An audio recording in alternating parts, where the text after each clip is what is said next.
main focus point is about a 12-year-old endeavor around building smartphones here in the United States and what it can tell us about the potential for Apple to bring home the manufacturing of the iPhone and really a lot of other companies and bringing on manufacturing of different tech products. Okay, so a lot of analysts say that if Apple started producing here in the United States, the iPhone would go from about $1,000 to $3,500. And clearly, that's just not tenable. You would have extreme demand destruction. And currently, Apple produces or ships a lot of their phones from India that land in America. So they've already had some of that capability of building in India for a while or producing in India. They've just kind of reshuffled the phones for different end markets is kind of what they've done in the short term. Now, they also try to appease President Trump. They promised to spend $500 billion in the United States over the next 4 years, mainly in places like Houston, Texas, to build servers, okay? But they haven't said anything about building the iPhone here in the United States. But there's an example of a large company, this is Google, doing this back in 2013. And this was a product of an acquisition. They bought Motorola Mobility, and they leveraged their tech prowess to build the Moto X, if you remember that phone, and plug it into its U.S. manufacturing effort. This was in Fort Worth, Texas. Okay. And their challenges are, once again, a study in what can and maybe can't be done here in the United States.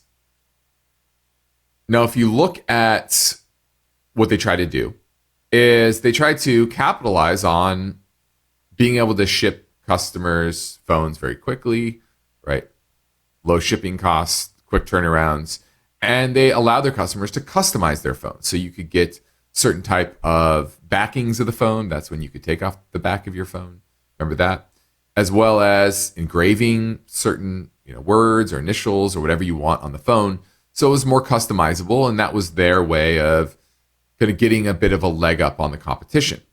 Now, I think over the years you realize a lot of that is gimmicky and doesn't really work at scale, and it didn't really work for them either. And so that's the first lesson is you can think you have an advantage, but in reality, those advantages may be only marginal to the end demand in the product. And so you don't want to go too far into that realm of customization without really understanding what end demand there will be for that feature. Okay. Now, to save on costs, workers, they assembled these things by hand. And most of the components were imported from Asia. So it was just kind of the final piece. Now, that happens a lot, especially in China. A lot of the products are imported. I know people that produce in China, and most of the time it's importing the components into China, and they put the products together in China, but they're not doing a lot of the advanced manufacturing. So that was the same there, or same for this Motorola factory. And the labor costs were about 3 times what it was in China. Now, this is 2013. Now, since then, labor costs in China have gone up dramatically. Here, they've obviously leveled off. So it's probably closer to 2 times, not quite the 3 times as it was back then. But that's what they dealt with back in 2013. Now, Flextronics was the one that was actually running the factory. They had a little bit more experience in electronic component manufacturing, and they anticipated a shortage of skilled engineers in the United States, and so they imported them from all around the world, from Hungary, Israel, Malaysia, Brazil, and even China. And they spent a lot to move them and their families here to the United States. The issue was that from a cultural standpoint, that was difficult. There were language barriers, obviously cultural barriers, to integrate them into the 3,800 staff at its peak. The assembly line workers, that was actually easy to get because a lot of those workers had worked locally in what was back then a telecom manufacturing corridor in Fort Worth, Texas. And so there was some built-in skill there, kind of on the middle and lower tiers of the assembly line. So that was helpful. Unfortunately, those skills have also eroded here domestically. And we haven't had more engineers created as well, or at least not a ramp up in engineers. Okay. So that was one challenge that I think we continue to have, right? The engineers, as well as those rank and file employees. And Texas even gave Motorola a tax break for worker training, which helped them.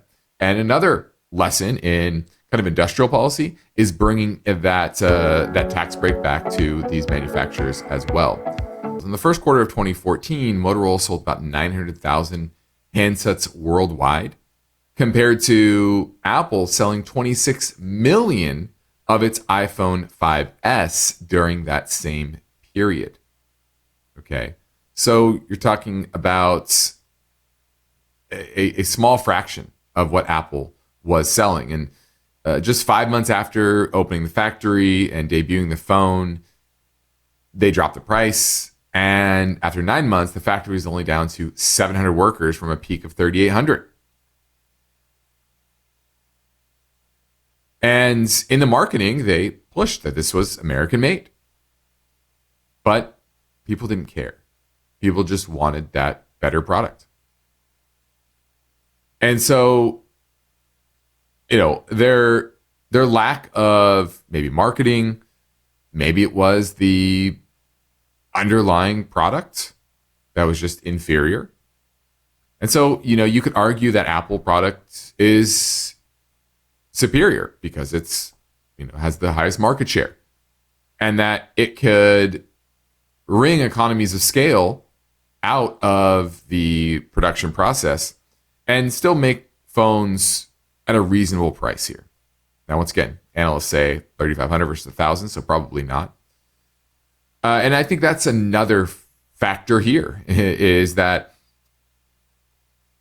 they produce and they sell so many iPhones that there's just not the manufacturing scale that they could actually produce here, at least in the short term. Now, could they do it over a 5 to 10 year period of investment and reshoring slowly, building up capabilities, component sourcing, etc.? Sure. It's just not something that can happen in the short term. So, as we are in the midst of this tariff war, you have to look objectively in which companies will benefit and which ones will be hurt the most. And that's why right now I think Apple is in that crosshairs of the companies that will be hurt the most by the current trade war that looks to be ready for a second phase.